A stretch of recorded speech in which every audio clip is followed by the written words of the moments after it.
வணக்கம். நான் பிரசாந்த் சந்திரமௌலி. இன்னைக்கு நம்ம வீடியோவில் எல்2 எம்புரான் இந்த படத்தை பற்றி தான் நம்ம பார்க்க போகிறோம். கடந்த 2019 மார்ச் 28 அன்னைக்கு லூசிஃபர் அப்படின்ற பெயருடைய இந்த படத்தினோட முதல் பாகம் வந்து வெளியே இருந்தது. மலையாளத்தில் இருக்கக்கூடிய உச்ச நடிகர்களில் ஒருவரான திரு பிருத்திவிராஜ் சுகுமாரன் அவர்கள் தான் இந்த படத்தை வந்து இயக்கியிருந்தாங்க. மோகன்லால், டோவினோ தாமஸ், மஞ்சு வாரியர் உட்பட பல நட்சத்திர பட்டாளங்கள் இந்த படத்தில் வந்து நடிச்சிருந்தாங்க அப்படின்னே சொல்லலாம். ஸோ அந்த வகையில் அதனுடைய தொடர்ச்சியாக கடந்த மார்ச் 27, 2025 அன்னைக்கு எக்ஸாக்டாக 6 வருஷத்துக்கு அப்புறம் இந்த படத்தினுடைய 2ஆம் பாகம் எல்2 எம்புரான் இந்த பேரோடைய வந்து ரிலீஸ் ஆயிருந்தது. தியேட்டரில் ரிலீஸ் ஆனதுக்கப்புறம் பல கலவையான விமர்சனங்களுக்கு மத்தியில் ஏப்ரல் 24 அன்னைக்கு ஹாட்ஸ்டார் ஓடிடி தளத்தில் தமிழ், தெலுங்கு, மலையாளம், கன்னடம் உள்ளிட்ட 4 மொழிகளில் இந்த படம் வந்து ரிலீஸ் ஆயிருந்தது. ஸோ அப்படி இருந்தாண்டா அந்த படத்தில் இருக்குது, ஏன் அவ்வளோ கலவையான விமர்சனங்கள் வந்தது அப்படின்ற ஒரு எண்ணத்தோடய நான் வந்து இந்த படத்தை பார்த்தேன். பட் அவங்க சொன்னதுக்கும் இந்த படத்தில் இருக்கக்கூடிய காட்சிகளுக்கும் கொஞ்சம் கூட சம்மந்தமே இல்லை அப்படின்னு தான் நான் வந்து சொல்லி ஆகணும். ஏன்னா படத்தை பார்த்துட்டு டோட்டலாக வந்து மிரண்டு போயிட்டேன் அப்படின்னு சொல்லுவேன். சரி, இப்போது இந்த படத்தில் இருக்கக்கூடிய பாசிட்டிவ் என்னென்ன அப்படின்னு சொல்லிட்டு பார்த்துடலாம். முதல் மற்றும் மிக முக்கிய பாசிட்டிவே வந்து பார்த்திங்கன்னா இந்த படத்தினுடைய டாப் லெவல் மேக்கிங், அதுதான் நான் வந்து சொல்லுவேன். முதல் பாகம் வந்து பார்த்திங்கன்னா கம்ப்ளீட்டாக அரசியல் சார்ந்த காட்சிகளோடு இயங்கியிருந்தாலும் இந்த படம் வந்து ஃபர்ஸ்ட் ஆஃப் குறிப்பாக இது வந்து பார்த்திங்கன்னா ரொம்பவும் ஒரு ஹாலிவுட் லெவல் ஃபீல் தரக்கூடிய லெவலில் வந்து மேக் பண்ணியிருக்காங்க அப்படின்னே சொல்லலாம். ஸோ அந்த வகையில் திரு பிருத்திவிராஜ் சுகுமாரன் அவர்கள் வந்து நடிகராக மட்டும் இல்லாமல் இயக்குனராகவும் ஜெயிச்சிட்டாரு அப்படின்னு நான் வந்து சொல்லுவேன். கூடவே முதல் பாகத்தில் பண்ணியிருந்த மாதிரியே இந்த படத்துலையும் ஒரு நல்ல ஒரு கேமியாவும் பண்ணியிருக்காரு. நெக்ஸ்ட் வந்து நம்ம மோகன்லால் கிட்டத்தட்ட படம் ஆரம்பித்து 1 hour கழிச்சு தான் வந்து இவருடைய என்ட்ரி சீனே வந்து வருது. ஸோ அந்த வகையில் இவர் வந்து தன்னோட கேரக்டருக்கு மட்டும் இல்லாமல் என்டையர் ஸ்டோரி அண்ட் ஸ்க்ரீன் பிளேக்குமே முக்கியத்துவம் கொடுத்து நடிச்சிருக்காரு அப்படின்னு நான் வந்து சொல்லுவேன். ஸோ அந்த வகையில் ஒரு நடிகராக வந்து அவர் ஜெயிக்கவும் செஞ்சுருக்காரு. முதல் பாகத்தில் வந்து ஃபுல் அண்ட் ஃபுல் அந்த அரசியல்வாதி கெட்டப், இந்த வெள்ளை வெஸ்டி வெள்ளை சட்டை அதிலே வந்து காட்டிட்டு இந்த படத்தில் வந்து பார்த்திங்கன்னா அவருக்கு வந்து ரொம்பவும் மாஸ் வைக்கவே வந்து ட்ரை பண்ணியிருக்காங்க அப்படின்னு நான் வந்து சொல்லுவேன். ஃபுல்லாக கூலிங் கிளாஸ் அண்ட் தென் இந்த கேங்ஸ்டருக்குரிய ஒரு கெட்டப்பு, அந்த ஒரு கெட்டப்பில் தான் அவர் வந்து படம் ஃபுல்லாகவே வந்து காட்டியிருக்காங்க. ஸோ ஆஸ் அன் ஆக்டர் அவர் வந்து கண்டிப்பாக ஜெயிச்சிட்டார் அப்படின்னு நான் வந்து சொல்லுவேன். நெக்ஸ்ட் வந்து மஞ்சு வாரியர் அண்டு டோவினோ தாமஸ், இவங்க 2 பேருக்குமே முதல் பாகத்தில் அவங்களுக்கு வழங்கப்பட்டிருந்த அதே சேம் லெவல் ஸ்க்ரீன் ப்ரெசன்ஸ் வந்து இந்த பாகத்துலேயும் வந்து வழங்கப்பட்டிருக்கு அப்படின்னு நான் வந்து சொல்லுவேன். குறிப்பாக டோவினோ தாமஸ் அவர்கள் வந்து முதல் பாகத்தில் வேறு மாதிரியான ஒரு கேரக்டரில் காட்டிட்டு இந்த பாகத்தில் வந்து ஸ்லைட்டாக கொஞ்சம் சேஞ்ச் பண்ண மாதிரியான ஒரு கேரக்டர் அப்படின்னு நான் வந்து சொல்லுவேன்.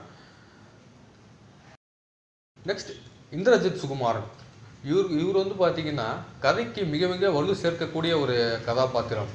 ஸோ அந்த வகையில் வந்து ரொம்பவும் பர்ஃபெக்டாக வந்து பண்ணியிருக்காரு. இவர் வந்து தமிழ் சினிமாவில் என்ட்ரானால் நல்லாயிருக்கும் அப்படின்றது வந்து ஒரு ரசிகராக என்னுடைய வந்து ஒரு தனிப்பட்ட ஒரு அபிப்பிராயம்.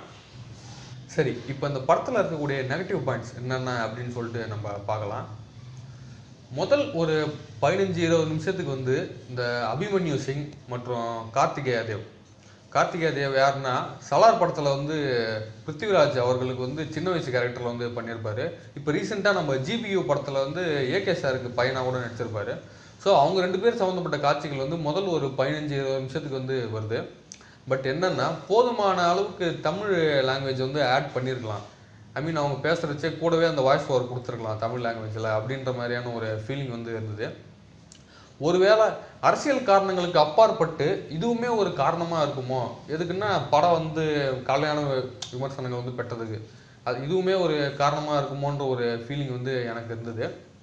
ஸோ போதுமான அளவுக்கு தமிழ் லாங்குவேஜ் வந்து அவங்க வந்து ஆட் பண்ணியிருக்கலாம். இல்லை இன்னொரு குறிப்பான விஷயம் என்னென்னா, இதே மாதிரியான ஒரு ப்ராப்ளம் வந்து பார்த்திங்கன்னா நம்ம RRR படத்துலையுமே வந்து இருந்தது. பட் அதில் வரக்கூடிய காட்சிகள் மற்றும் கதை வந்து யார் பார்த்தாலுமே வந்து புரிஞ்சிடும். ஸோ அந்த வகையில் வந்து அப்போ வந்து அது பெருசாக ஒரு ப்ராப்ளமாகவே யாருக்கும் தெரியல. பட் இந்த படத்தில் வந்து முதல் ஒரு 15-20 நிமிஷம் வந்து பார்த்திங்கன்னா லாங்குவேஜ் புரியாமல் போகிறதுக்கான வாய்ப்பு வந்து இருக்குது. ஸோ நீங்கள் வந்து சப்டைட்டில் வந்து ஃபாலோ பண்ணுறது வந்து much better way to understand அப்படின்னு தான் நான் வந்து சொல்லுவேன். அண்டு மியூசிக் வந்து ஒரு சில இடத்துல வந்து இன்னும் கொஞ்சம் மச் பெட்டராக இருந்திருக்கலாம் அப்படின்றது வந்து என்னுடைய கருத்து. ஓகே, ஓவரால் இந்த படம் வந்து எப்படி இருக்குன்னா கம்ப்ளீட்டாக ஒரு ஹாலிவுட் லெவலில் படம் பார்த்த ஒரு ஃபீல் வந்து எனக்கு ஒன்று இருந்தது. குறிப்பாக இந்த ஃபர்ஸ்ட் ஹாஃபு வெளிநாட்டில் எடுத்திருக்கக்கூடிய சீன்ஸாக இருக்கட்டும், அதில் வரக்கூடிய அந்த ஃபைட்டு பாம் பிளாஸ்ட் சீன்ஸாக இருக்கட்டும், எல்லாம் வந்து ஹாலிவுட் லெவல் மேக்கிங் அப்படின்னு நான் வந்து சொல்லுவேன். ஓவரால் யாரெல்லாம் பார்ட் 1 வந்து பார்த்தீங்களோ ஞாபகம் இருந்ததுன்னா, ஐ மீன் பார்ட் 1ல் பார்த்த காட்சிகள் என்ன கதை அப்படின்னு சொல்லிட்டு ஞாபகம் இருந்ததுன்னா கண்டிப்பாக வந்து இந்த படத்தையும் பார்த்துருங்க. அப்படி ஞாபகம் இல்லாதவங்க பார்க்காதவங்களாம் வந்து பார்ட் 1 பார்த்துட்டு அதுக்கப்புறம் இந்த படத்தை வந்து பாருங்கள்.